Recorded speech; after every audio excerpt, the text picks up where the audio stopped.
बिस्मिल्लाहिर्रहमानिर्रहीम। Dear student, अस्सलाम वालेकुम। स्टूडेंट्स, हमारे पास सब्जेक्ट है सॉफ्टवेयर क्वालिटी एश्योरेंस और इसमें आज हम लेक्चर पे बात करेंगे। वो लेक्चर है data flow testing. Students, last हमने कंट्रोल फ्लो टेस्टिंग पे बात की। आज के इस लेक्चर में हम डाटा फ्लो टेस्टिंग को देखेंगे। डाटा फ्लो टेस्टिंग जैसे कि नाम से भी पता चलता है कि डाटा का फ्लो, या स्टूडेंट्स इस स्ट्रेटजी में जो मोस्ट इम्पॉर्टेंट है वो ये है कि हमारे जो डाटा ऑब्जेक्ट्स हैं, जो हमारा डाटा ऑब्जेक्ट्स की डेफिनेशन है और उसकी डेफिनेशन के हिसाब से उनका जो यूजेज है, उनकी डेफिनेशन से यूजेज की तरफ चलते हुए हमारे पास जो पाथ बनता है, हम इस पाथ को रिकॉग्नाइज करते हैं और उसके हिसाब से हम देखते हैं कि क्या हमारे ये जो डाटा ऑब्जेक्ट्स हैं, क्या ये सही तरीके से डिफाइंड भी हुए हैं और उस डेफिनेशन के हिसाब से वो सही यूज़ भी हुए हैं या नहीं हुए। तो ये चीज़ चेक करने के लिए हम डाटा फ्लो टेस्टिंग को देखते हैं। तो यहाँ स्टूडेंट्स, जैसे उसने यहाँ पे भी कहा कि data flow testing is the name given to the family of the testing strategy based on the selecting path through the program's control flow in order to explore sequence of events related to the status of the data objects. Again वही बात है students कि हमारे जो data objects है और उनका जो सीक्वेंस चल रहा है, उनके इवेंट्स जो चल रहे हैं, उनकी जो एग्जीक्यूशन, उनका जो यूजेज चल रहा है, हम इस यूजेज को देखते हुए हम पाथ्स के ज़रिए से इस चीज़ को वेरीफाई करते हैं कि हमारी जो डेफिनेशन हुई है उस डेफिनेशन के हिसाब से आगे कहाँ कहाँ पे हमारे डाटा ऑब्जेक्ट्स यूज हुए हैं। स्टूडेंट्स, यहाँ पे डाटा ऑब्जेक्ट्स अगेन टर्म आ रही है, तो यहाँ पे इसको क्लेरिफाई करते चले कि डाटा ऑब्जेक्ट्स जो है वो हमारे वेरिएबल्स हैं। तो एक्चुअली हम इस डाटा फ्लो टेस्टिंग में वेरिएबल्स की डेफिनेशन और उनके यूजेज को चेक करते हैं। स्टूडेंट्स, ये दो तरह की टेस्टिंग होती है। इसमें हमारे पास स्टैटिक डाटा फ्लो टेस्टिंग है और डायनेमिक डाटा फ्लो टेस्टिंग है। तो दो तरीके से हम इस डाटा फ्लो टेस्टिंग को सरंजाम दे सकते हैं। तो सबसे पहले स्टैटिक डाटा फ्लो टेस्टिंग है। स्टूडेंट्स, इस स्टैटिक डाटा फ्लो टेस्टिंग में हम प्रोग्राम्स को विदाउट एग्जीक्यूशन हम अपने वेरिएबल्स की जो डेफिनेशन है और उनके जो पाथ की यूजेज है, हम उसको देखते हैं और उसको वेरीफाई करते हैं। और इसी तरह स्टूडेंट्स, जो दूसरे नंबर पर बात से डायनेमिक डाटा फ्लो टेस्टिंग है, इसमें हम प्रोग्राम्स को एग्जीक्यूट करके हम उसको चेक करते हैं कि क्या कहीं कोई एरर तो नहीं है। फॉर एग्जांपल, जैसे हम प्रोग्राम को रन करें और उसमें हम ये चीज़ चेक करना चाहते हैं, हमने एक ऐसा कोड लिखा है कि हम किसी नंबर को 0 पे डिवाइड कर रहे हैं, तो जब हम इसको एग्जीक्यूट करेंगे तो हमारे सामने ये एरर आएगा और इस तरीके से हमें यहाँ पे पता चलेगा कि यह डेफिनेशन एरर है। तो स्टूडेंट्स, ये दो तरह की हमारी टेस्टिंग है जिसको हम परफॉर्म कर सकते हैं, स्टैटिक और डायनामिक। तो स्टूडेंट्स, डाटा फ्लो टेस्टिंग में हम कौन से स्टेप्स देखते हैं, किन स्टेप्स को हम परफॉर्म करते हैं। तो सबसे पहले हमारे पास है creation of a data flow graph. तो सबसे पहले स्टूडेंट्स, आपने डाटा फ्लो ग्राफ को डिज़ाइन करना है। उसके बाद selecting the test criteria. Students, very important term है टेस्ट क्राइटेरिया। ये एक्चुअली हमारी स्ट्रैटेजीज होती हैं कि हम जो डाटा फ्लो टेस्टिंग परफॉर्म कर रहे हैं, हमने उसके लिए कौन सी स्ट्रैटेजी को सिलेक्ट किया है, हम किस क्राइटेरिया के बेस पे हम अपने इस डाटा फ्लो टेस्टिंग को परफॉर्म कर रहे हैं। तो ये डिफरेंट स्ट्रैटेजीज होती हैं, डिफरेंट क्राइटेरियाज हैं जिसकी बेस पे इस डाटा फ्लो टेस्टिंग को आप परफॉर्म कर सकते हैं। तो यहाँ आपने दूसरे नंबर पे इस क्राइटेरिया या उस स्ट्रैटेजी को सिलेक्ट करना है। उसके बाद classifying path that satisfy the selection criteria in the data flow graph. Students, again वही बात कि आपने जो क्राइटेरिया सिलेक्ट किया है, जो आपने स्ट्रैटेजी सिलेक्ट की है, उसकी बेस पे आपने जो पाथेस आइडेंटिफाई किए हैं, आपने उनको क्लासीफाई करना है यानी ग्राफ के ज़रिए से आपने जो पाथ्स आइडेंटिफाई किए हैं आपने उनको क्लासीफाई करना है और उस क्लासिफिकेशन के ज़रिए से आगे फर्दर आपकी ये टेस्टिंग चलती रहेगी।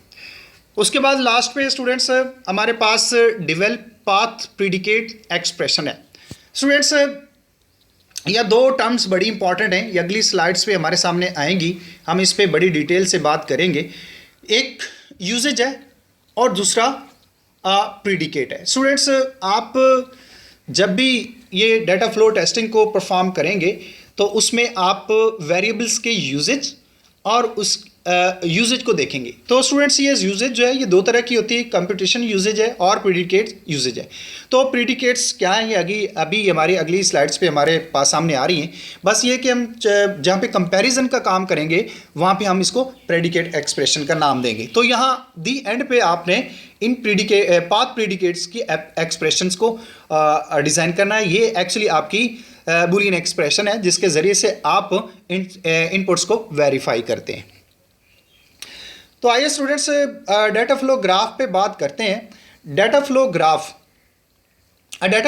Is a direct graph constructed as a follow. जैसे यहाँ पे वो कहता है, a sequence of definition and c use is associated with each node of the graph.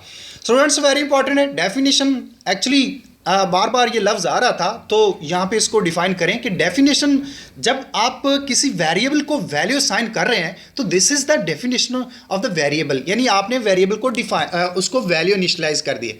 और सी यूज़, यहाँ अभी मैं बात कर रहा था कि आपकी जो यूजेज है ये दो तरह की होती है, सी यूज़ यानी कंप्यूटेशन यूज़ है और उसके बाद आपकी प्रीडिकेट यूज़ है। तो यहाँ सी यूज़। अब स्टूडेंट्स सबसे पहले तो आपने इस ग्राफ के अंदर ये चीज़ देखनी है कि आपने जो जिस वेरिएबल को डिफाइन किया है और उस डेफिनेशन की बेस पे आगे क्या क्या कंपटीशन चल रही है। एक तो आप इस डाटा फ्लो ग्राफ में इस चीज़ को डिफाइन करेंगे। उसके बाद students a set of P use is associated with each node of the graph. तो यहाँ पे स्टूडेंट्स आप अगेन कि आपकी जहाँ पे कोई कंपैरिजन हो रही है, कहीं पे आपने कंडीशनल कंडीशंस लगाई हुई हैं, आपने कहीं पे कंपैरिजन एक्सप्रेशंस लगाई हुई हैं, तो उस एक्सप्रेशन की बेस पे कि क्या कंपटीशन क्या यूजेज चल रहा है और उस कंपटीशन के साथ कौन कौन से नोड्स एसोसिएटेड है, ये चीज़ आपने उसमें मेंशन करनी है। इसी तरह students the entry node has a definition of each as parameters and each local variable use in the program. तो स्टूडेंट्स जब आपके एंट्री नोड्स होंगे, जैसे यहाँ पे आपसे 1 है तो यहाँ पे एक्स वाई ये आपके डेफिनेशन हुए हैं, इनको यकीनी तौर पे कोई वैल्यू मिलेगी तो इसको आपने देखना। और उसके बाद the exit node has an undefinition of each local variable. अब यहाँ स्टूडेंट्स एग्जिट नोड को अगर हम देखें तो यहाँ इस ग्राफ पे हमारे पास 6 जो है वो ये एग्जिट नोड है। तो यहाँ पे वो कहता है कि अनडेफिनेशन होना चाहिए लोकल वेरिएबल के हिसाब से, मीन कि यहाँ पे जो जहाँ पे आप इसको एग्जिट कर रहे हैं तो इन वेरिएबल को जो है वो आपके अनडेफिनेशन होना चाहिए। अनडेफिनेशन का मतलब ये है कि आपकी जो वैल्यूज़ आपने वेरिएबल को असाइन की हुई हैं स्टूडेंट्स, ये आपकी अब वो उसके पास नहीं है, वो रिलीज्ड है। तो जब एग्जिट हो जाएगा आपका काम तो उस वक्त जो है ये डेफिनेशन जो है ये अनडेफिनेशन में चेंज हो जाएगी।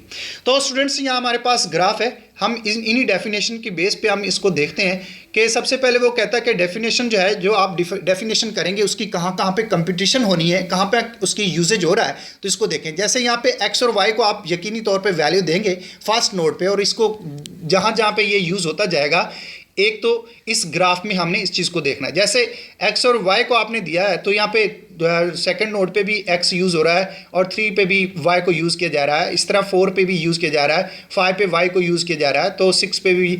तो ये इनकी यूजेज है इस हिसाब से। और इसी तरह p यूजेज को देखें तो जैसे हमने y को जो है वो नोड 3 पे इसको कंपैरिजन किया जा रहा है तो इसका यहाँ पे यूजेज आ रहा है। तो स्टूडेंट्स ये इस ग्राफ के ज़रिए से आप इस चीज़ को इस तरीके से मेंशन करेंगे। मज़ीद डाटा फ्लो ग्राफ में अगर हम स्टूडेंट्स देखें तो यहाँ इंपॉर्टेंट टर्म्स हैं, इंपॉर्टेंट डेफिनेशंस हैं, हम इनको देखते हैं। सबसे पहले डेफिनेशन है, जैसे अभी मैं बात कर रहा था कि किसी भी वेरिएबल को आपने वैल्यू दी है, नई वैल्यू दी है आपने इसको, तो ये आपकी डेफिनेशन कहलाएगी। यहाँ पे जैसे i = x तो i को आपने x की वैल्यू साइन कर दी है तो यहाँ पे आपने इसको डेफिनेशन में लाया। इस तरह यहाँ पे अनडेफिनेशन और किल भी आप इसको कह सकते हैं। तो ये उस वक्त है कि जब आपकी वैल्यू या वो जो लोकेशन आपने वेरिएबल को दी हुई है वो अनबाउंडेड है, यानी अब उसमें कोई वैल्यू नहीं है, तो इसलिए यहाँ उसको हम अनडेफिनेशन या किल का नाम देंगे। इसी तरह स्टूडेंट यूजेज है, तो जब भी आप किसी वेरिएबल की वैल्यू यानी किसी मेमोरी लोकेशन जहाँ पे आपका वेरिएबल है उसकी वैल्यू को आप ले रहे हैं और किसी कंप्यूटेशन में आप उसको यूज़ कर रहे हैं, तो ये आपका यूज़ कहलाएगा। अब ये यूजेज दो तरह से है, जैसे मैंने लास्ट स्लाइड पे भी बात की कि ये कंप्यूटेशन यूजेज भी होता है जिसको हम सी यूज़ का नाम देंगे, और इस तरह प्रीडिकेट यूज़ इसको पी यूज़ का नाम देते रहेंगे। स्टूडेंट्स कंप्यूटेशन यूज़ में देखें तो ये जैसे यहाँ पे एग्जांपल में उसने लिखा है कि x is equal to 2 multiply by y, तो यहाँ ये आपका कंप्यूटेशन यूज़ है, यहाँ y जो है ये आपका कंप्यूटेशन में आ रहा है, तो लिहाजा ये इस तरह की जो आपकी स्टेटमेंट्स होगी उसको हम कंप्यूटेशन यूज़ का नाम देंगे। इसी तरह स्टूडेंट्स यहाँ पे प्रीडिकेट यूज़ में जैसे यहाँ पे उसने लिखा है कि इफ़ y ग्रेटर 100, तो यहाँ पे y को यूज़ किया जा रहा है यहाँ पे एक्सप्रेशन के तौर पे, कंडीशनल एक्सप्रेशन है ये आपकी, तो लिहाजा ये आपकी प्रीडिकेट यूज़ है।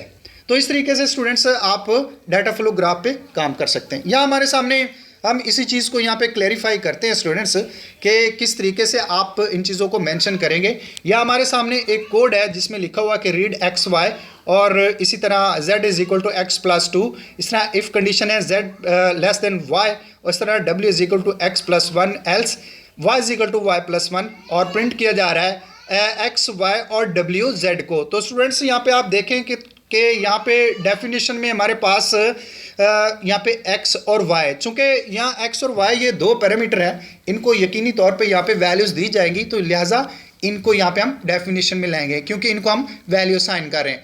इस तरह z is equal to x plus 2, तो यहाँ पे स्टूडेंट्स z को इनिशियलाइज किया जा रहा है और x जो है उसको यहाँ पे कंप्यूटेशन में लाया जा रहा है, तो लिहाजा यहाँ z को हम डेफ में लिखेंगे और x को हम सी यूज़ में लिखा हुआ है। इस तरह स्टूडेंट्स यहाँ पे इफ़ कंडीशन है z लेस देन y, तो अब चूंकि ये प्रीडिकेट यूज़ है तो लिहाजा हम z और y को p यूज़ की तरफ लेके जाएंगे। इसी तरह w is equal to x plus 1, तो स्टूडेंट्स यहाँ पे w को वैल्यूज़ दी जा रही है और x को कंप्यूटेशन में लिखा हुआ है, तो लिहाजा इनको इनके अपनी जगह पे लिखेंगे। उसके बाद नेक्स्ट 5 पे आप देखें y is equal to y plus 1, तो y जो है यहाँ पे स्टूडेंट्स दो तरह से यूज़ किया जा रहा है, एक तो इसको वैल्यू दी जा रही है और दूसरा यहाँ पे इसको कंप्यूटेशन यूज़ में लाया जा रहा है। तो यहाँ पे इसको हम y को डेफिनेशन में भी लिखेंगे और इसको सी यूज़ की तरफ भी लिखेंगे। तो लास्ट में स्टूडेंट्स जैसा लिखा हुआ है कि प्रिंट एक्स वाई डब्ल्यू जेड,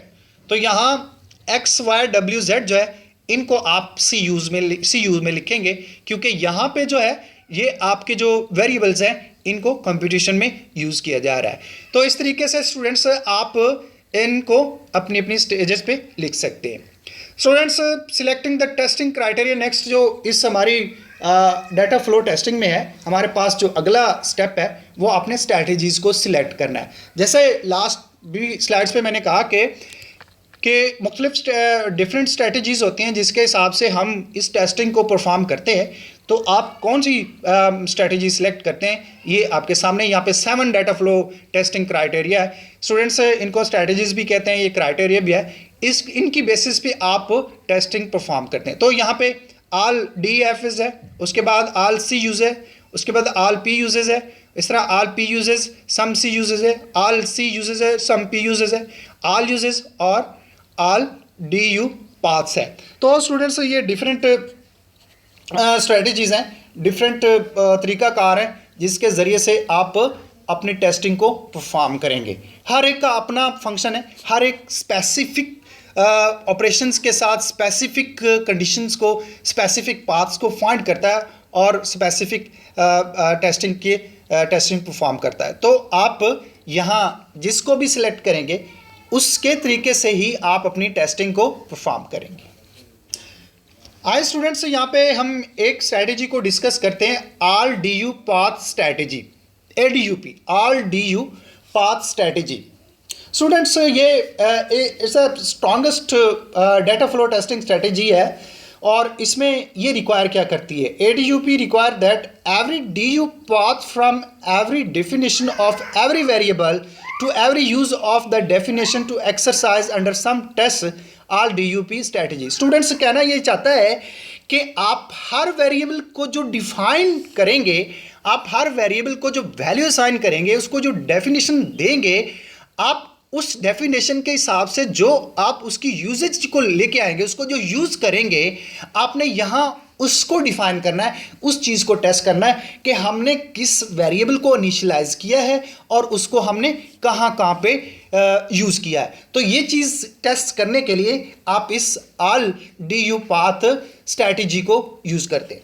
अगेन स्टूडेंट्स इसको रिवाइज कर लेते हैं कि इसमें आप क्या करते हैं। इसमें ये करते हैं कि आप हर वेरिएबल जिसको आपने इनिशियलाइज जिसको आपने डिफाइन किया है, जिसको आपने वैल्यू दी है, उस वैल्यू के बेस पे वो कहाँ कहाँ पे इस्तेमाल हो रहा है, इस चीज़ को चेक करना, ये आपका RDU पाथ स्ट्रैटेजी कहलाता है।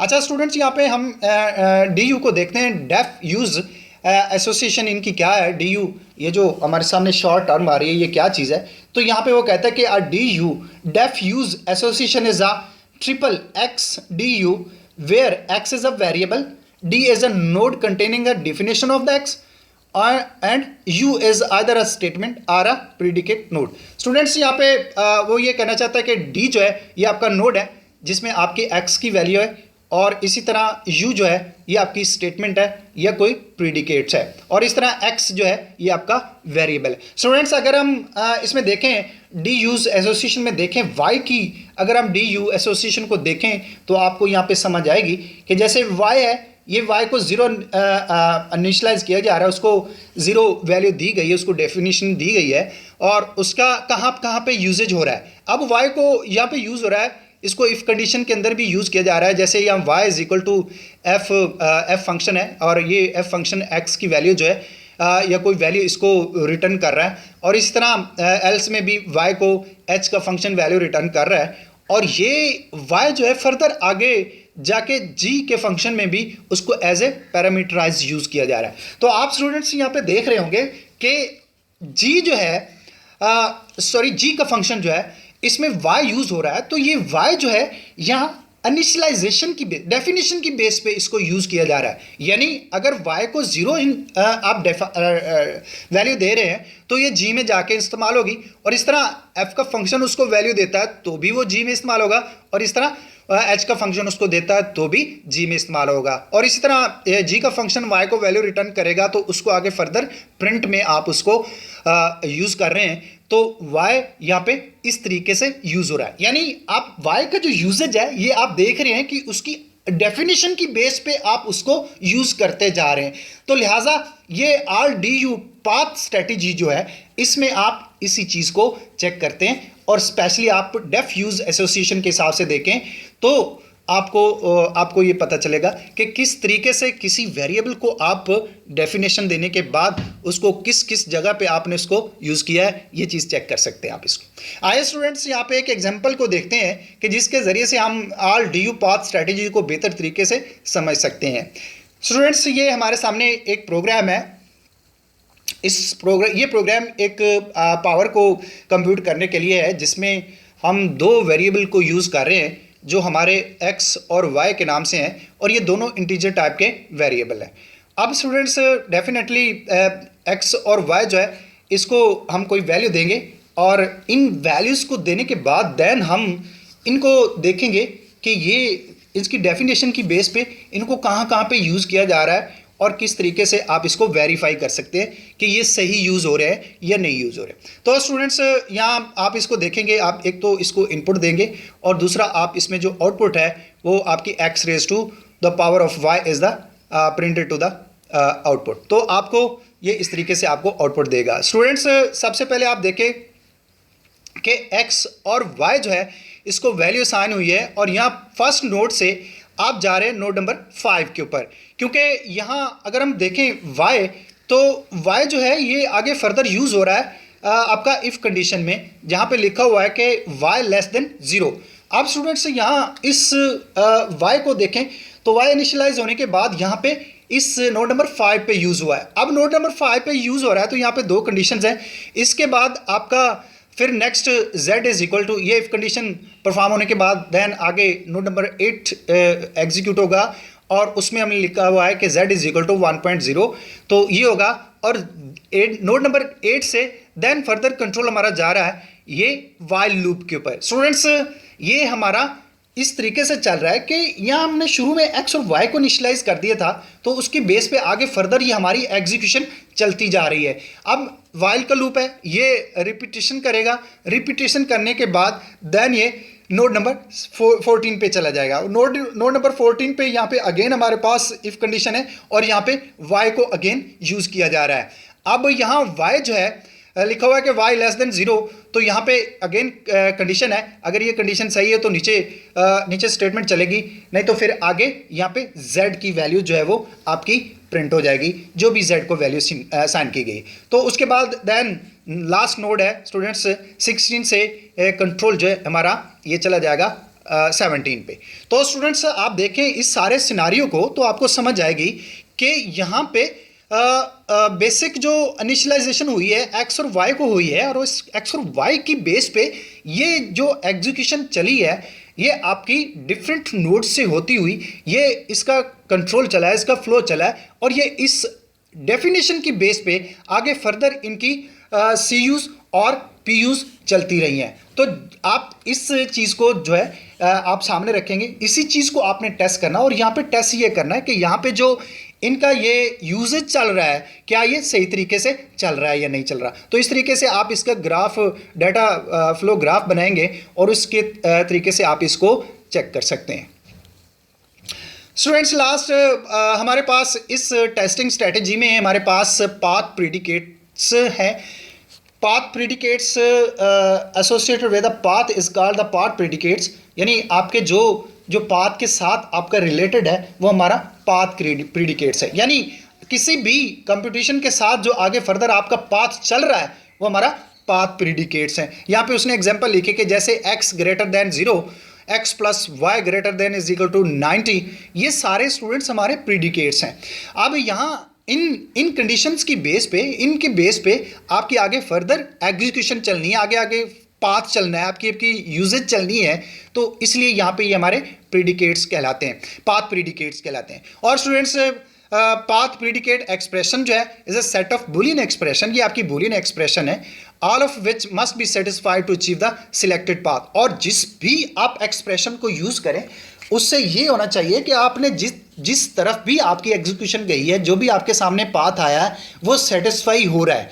तो जब ये चीज़ आप देख लेते हैं तो ये एक्चुअली आप path expression, path predicate expression को परफॉर्म करते हैं। यहाँ जैसे स्टूडेंट्स हमारे सामने एक छोटी सी एग्जांपल है, हमने अपने ही कोड में से इसको लिया हुआ है, जैसे y लेस देन 0 है और p नॉट इक्वल टू 0 है, दीज आर द प्रीडिकेट, और ये हमारे प्रीडिकेट पाथ प्रीडिकेट्स हैं।